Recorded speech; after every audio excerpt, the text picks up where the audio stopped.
Hello friends, जॉनटेक digital में आपका स्वागत है।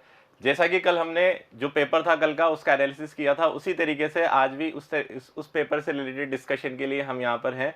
मेरे साथ में हरिओम सर हैं, जो आज का पेपर था उसके रिलेटेड क्या है, नेक्स्ट पेपर कैसा आने वाला है, क्या आपकी कट ऑफ प्रिडिक्शन है, इस तरह के पॉइंट्स पर हम यहाँ पर डिस्कस करेंगे। Sir please.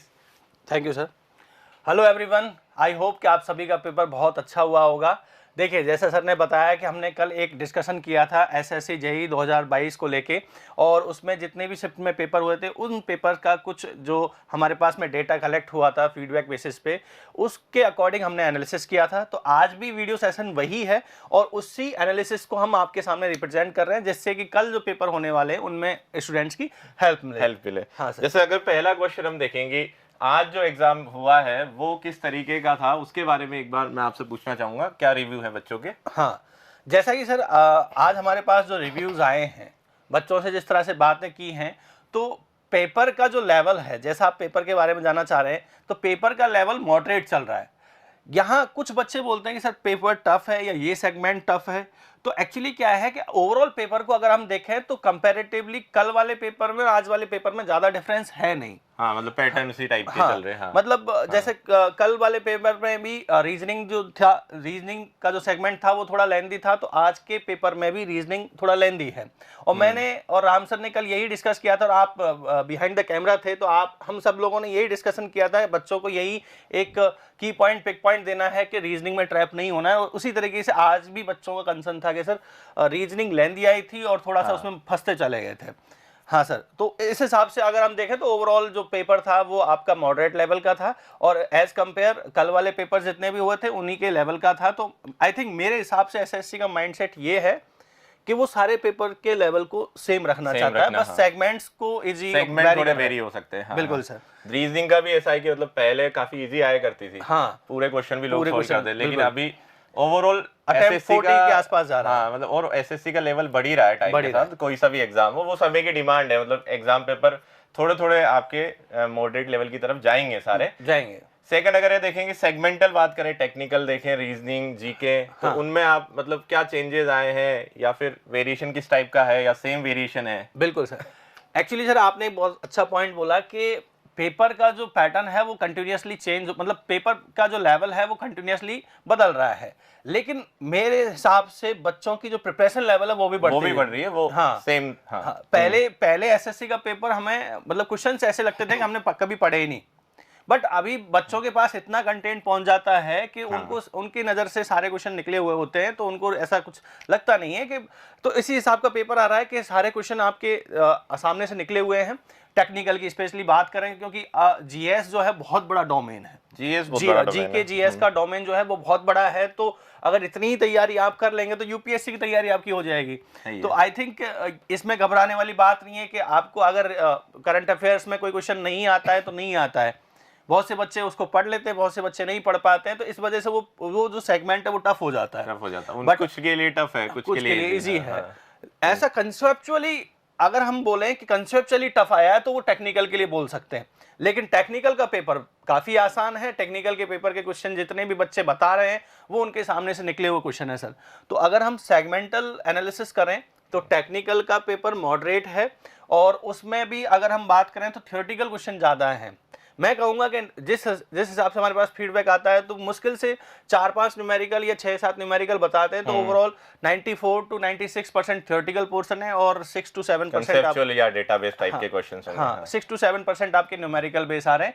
न्यूमेरिकल के बजाय वो सर फॉर्मूला ही पूछने लग गया आजकल, डायरेक्ट फॉर्मूला पूछते हैं। हाँ, दूसरा नॉन टेक के पोर्शन की अगर हम बात करें तो कल भी डिस्कशन हुआ था कि करंट अफेयर्स को इन्वॉल्व कर रहा है ज़्यादा।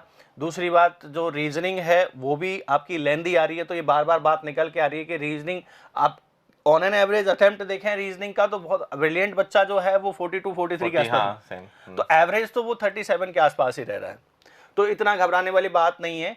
और जीके जीएस का डोमेन बहुत बड़ा है, तो वो किसी के लिए इजी बोलेंगे और किसी के लिए मतलब उसको हार्ड बोल सकते हैं कि जिस बच्चे ने उसको पढ़ा है तो उसके लिए इजी हो गया, और जो नहीं पढ़ा है उसके लिए मतलब एक तरह से हार्ड हो गया। मतलब रीजनिंग किसी के 35 से ज्यादा अटेम्प्ट है तो अच्छा ठीक है, मतलब उसने ठीक क्वेश्चन किया। बिल्कुल। एक क्वेश्चन रहता है स्टूडेंट्स का कि एवरेज अटेम्प्ट्स कितने हैं, लोग कितना अटेम्प्ट्स कर रहे हैं, तो उसका मतलब क्या कितने अटेम्प्ट किए लोगों के, क्या किसके आसपास है, हाँ सर, तो कल भी इस तरह का हमारा एक एनालिसिस था, तो क्योंकि इसमें मैं एक बार रोकना चाहूंगा, क्योंकि इस पेपर में अटेम्प्ट ज्यादा करना थोड़ा सा फायदेमंद होता है, क्योंकि 1/4 माइनस मार्किंग है। हाँ, तो आप कर सकते हो कुछ, आप थोड़ा सा चांस ले सकते हो। 1/3 में आपको कई बार नुकसान होगा, नुकसान ज्यादा होता है, 1/3 में नुकसान ज्यादा होता है। तो अगर आप लैग कर रहे हैं तो उस हिसाब से आप क्या कर सकते हैं, इसमें रिस्क ले सकते हैं।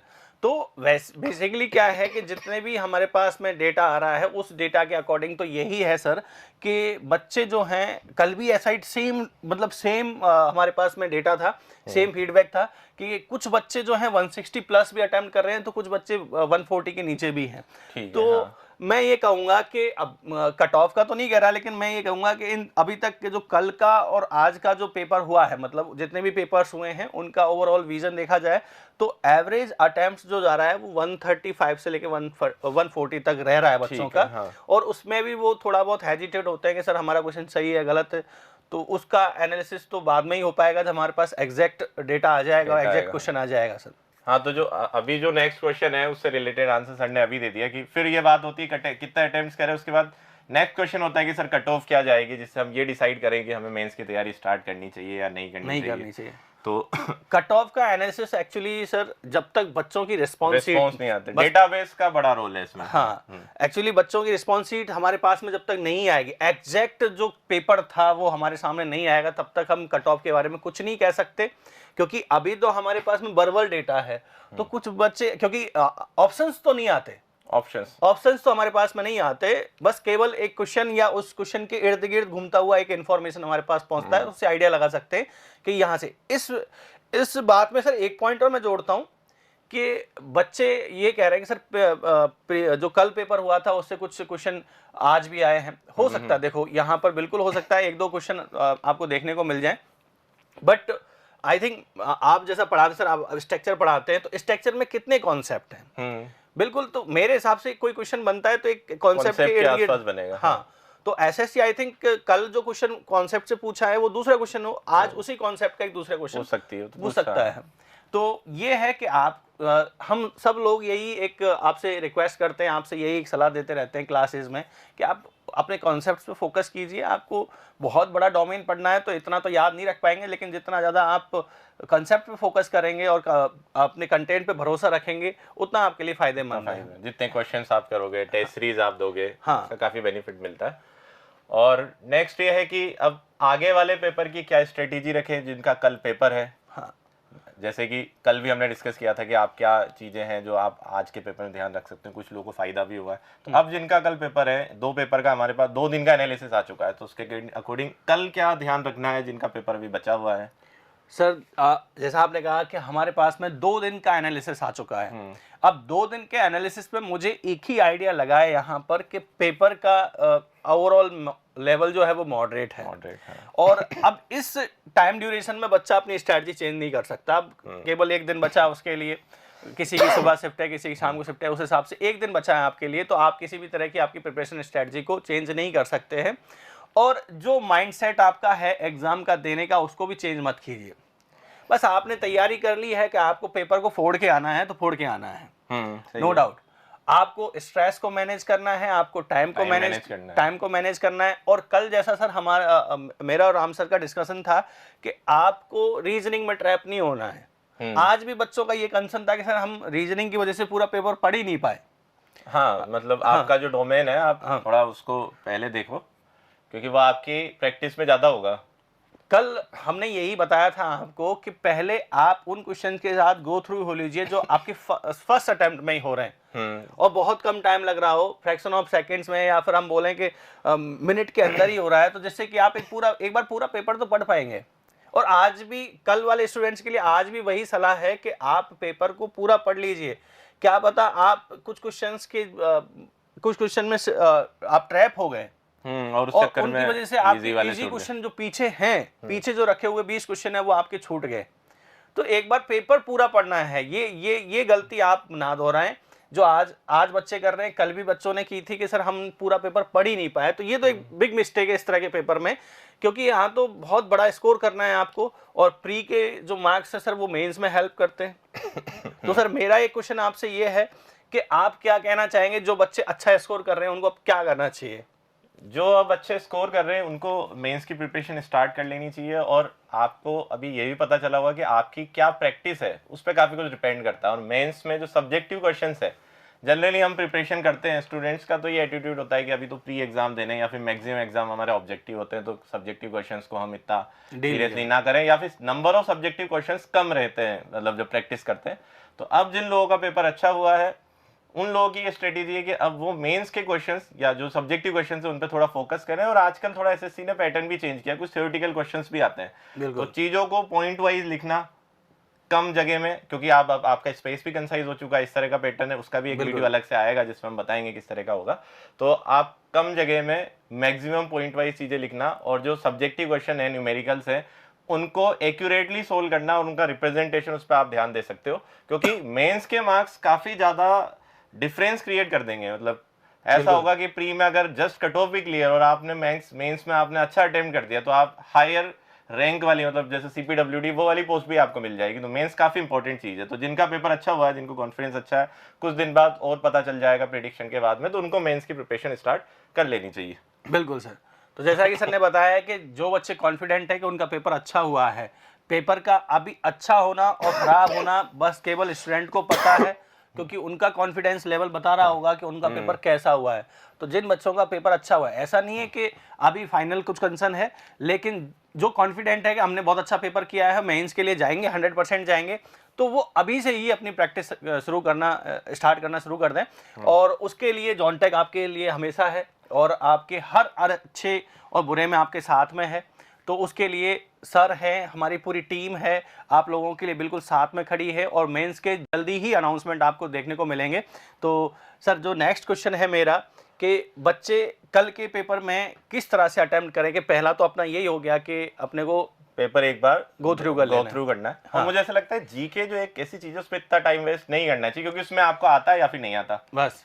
तो और रीजनिंग का जो सर बोल रहे हैं, जैसे स्टूडेंट्स के रिव्यू आ रहे हैं कि थोड़े ट्रैप हो रहे हैं, तो आप हो सकता है, मतलब वो सबका अलग अलग होगा, आप किस तरीके से आपने टेस्ट सीरीज में प्रिपरेशन की है, बट जो आपका डोमेन है वो डोमेन आपका टेक्निकल है। अब रीजनिंग टफ आ गई, अगर इजी आती है तो रीजनिंग तो इंजीनियर्स के लिए कोई ऐसी बड़ी चीज नहीं है, लेकिन थोड़ी सी लेंदी आ रही है एक्चुअली, ये इशू आ रहा है।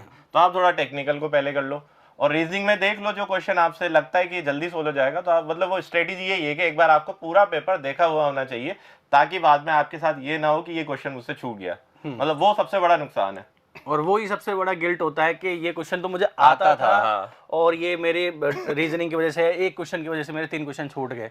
तो गाइस दिस इज। और एक चीज और है इसमें, कि जैसे आपने फर्स्ट टाइम में क्वेश्चन देखा, आप थोड़ा सा उसमें उलझ रहे हो, और आपने उसको उस टाइम पे रख दिया कि इसको सेकंड टाइम में मैं देखूंगा। ऐसे स्टूडेंट्स भी होते हैं, हम लोग भी ऐसा करते थे। कई बार ऐसे चांसेस होंगे, मतलब 60-70% चांसेस ये है कि जो क्वेश्चन में आप थोड़े से ट्रैप हो रहे हो और सेकंड टाइम में जब आप आए तो वो सोल्व हो जाएगा, क्योंकि माइंडसेट चेंज हो जाता है। माइंडसेट, और कई बार उसके रिगार्डिंग इन्फॉर्मेशन भी मिल जाती है। नेक्स्ट जो क्वेश्चन है उसमें इन्फॉर्मेशन भी मिल जाती है। और देखो, हमने अभी तक किसी भी सब्जेक्ट को हाईलाइट नहीं किया है यहाँ पर। हाँ, टेक्निकल में हमने किसी भी सब्जेक्ट को या किसी भी सेगमेंट को, पेपर के किसी भी सेगमेंट को हाईलाइट नहीं किया है कि किस पेपर से कितना क्वेश्चन आ रहा है। देखो ये क्वेश्चन जो ये एसएससी का डोमेन है, वो कहाँ से क्वेश्चन पूछे हैं, बस ये मान के चलिए कि अब जो इतने पेपर का लेवल मॉडरेट आ गया, तो शायद कल भी मॉडरेट लेवल उसी तरीके के पेपर चलेंगे। हाँ, ये माइंडसेट बना के आप जाएं। बट ये बिल्कुल धारणा नहीं बनाया कि आज के पेपर में जैसे सर्वे में से क्वेश्चन ज्यादा आए थे, तो कल सर्वे से क्वेश्चन ज्यादा आ जाएंगे। सब्जेक्ट सारे इंपॉर्टेंट है। हाँ हाँ, बिल्कुल। फॉर्मूले वगैरह आपके शॉर्ट नोट्स हैं, तो आप एंड टाइम पे उनको एक बार रिवाइज कर सकते हो, उसका बेनिफिट मिल जाता है। बिल्कुल। लास्ट मोमेंट पे जो आपके की पॉइंट्स आपने बना रखे हैं, उनमें उनको गो थ्रू कर लीजिए, क्योंकि वो तो आपने कई बार पढ़ चुके हैं, तो वो याद भी बहुत जल्दी होंगे, और एक बार आंखों के सामने से निकल भी जाएंगे, तो हो सकता है वो फिल्म, वो इमेज, थोड़ा कॉन्फ्रेंस, वो एग्जाम में याद आ जाए। और काफी जो क्वेश्चन स्टूडेंट के हो सकते हो तो हमने डिस्कस कर लिए, बट फिर भी अगर आपके कुछ क्वेश्चन है तो आप कमेंट में लिख सकते हैं, आपको उसके रिगार्डिंग आंसर मिल जाएगा सेटिस्फैक्ट्री। तो जिन लोगों का एग्जाम हो चुका है उनके लिए ऑल द बेस्ट, कि वो मेंस लिखें, मेंस भी क्लियर करें। जिनका होने वाला है उनके लिए थोड़ा ये होगा कि आप अपना बेस्ट दें, थोड़ा आप काम रहें इतना, मतलब ऐसा होता है कई बार कि स्टूडेंट्स हाइपर हो जाते हैं एग्जाम सेंटर में, तो वो चीज़ नहीं करनी है। बाकी all the best. All the best guys, thank you so much. Thank you.